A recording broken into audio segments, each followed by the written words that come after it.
I'm going to go through the last example from yesterday's class. Most people realize that the secant squared of x could be written as 1 over the cosquared of x.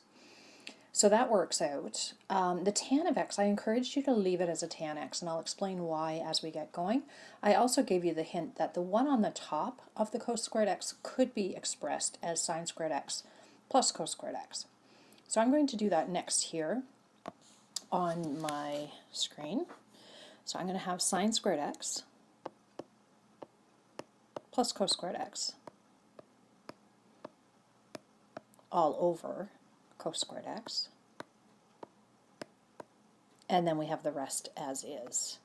Plus 5 tan x equals -2. Okay, what that's going to allow us to do now is I'm actually going to divide the fraction here, both parts, by that cos squared x. So both these pieces are getting divided by the cos squared x, and that's going to give me 2 pieces here, which I'll write out on my next step. Ta-da, there it is. Now, by doing that, you'll notice that that first term, sine squared x over cos squared x, really is the same as tan squared x. And that's going to be helpful here. The next piece, the cos squared x divided by cos squared x, that's really just one whole. And then we have this equation all in terms of tans. So at this point, you could get everything to one side and try treating it like a quadratic and factoring it. If you want to put the video on pause, try that, see how you do. I'm going to put me on pause, my speaking part, and I'm going to go through my solution, but I'll give you a chance to put this on pause first.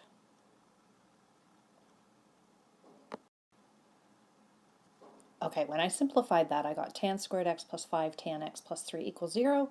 I'd be looking for 2 numbers that would add to 5 and multiply to 3, which doesn't work. So we need to go into the quadratic formula.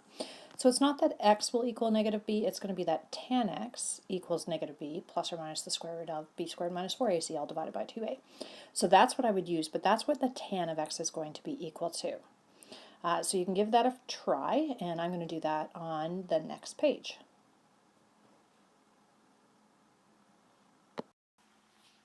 So this was the quadratic that we needed to solve. If I want to use the quadratic formula with it, my a value is the coefficient of the first term, which is just a 1. The b is equal to 5, and the c is equal to 3. So when I figure out my x equals -b plus or minus the square root of b squared minus 4ac all divided by 2a, it's actually not just x that's equal to that. That'll be the tan of x. Because remember, this was like having like a squared plus 5a plus 3 equals 0. But instead of a, we really had tan x, or if this was an x instead of a, it would be x squared plus 5x plus 3, and then your x would equal -b. So tan x equals -5 plus or minus the square root of b, which is 5, squared minus 4 times a times c, all divided by 2 times a. Okay, so we got the tan of x would equal -5 plus or minus the square root of 13, all divided by 2.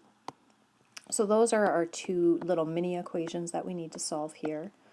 We would have the -5 plus the square root of 13 divided by 2, and tan of x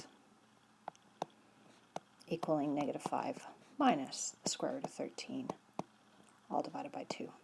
Okay, so I'll give you a chance to figure that out. You can put this on pause, try it, see where you go from there. Okay, when I solved the little expression and then solved for the x values, I ended up with my 2 x values, and both of those are negative quantities. Those, if I think of my angles in standard position here, I'm looking at an angle of -0.6089, so that's that angle there. So I could really force it to come around here by adding a full, 2 pi to that negative value. I also know tan is negative in the second quadrant, so the related acute angle here would also be 0.6089. So I could take pi and subtract the 0.6089 and get my second answer there. Okay, so take a moment, figure out your answers based on the values we have there. Okay, based on all the work we have done, we found that there are 4 solutions from 0 through 2 pi, and I'm just outlining them here for you right now. Those should be the 4 answers that you get there.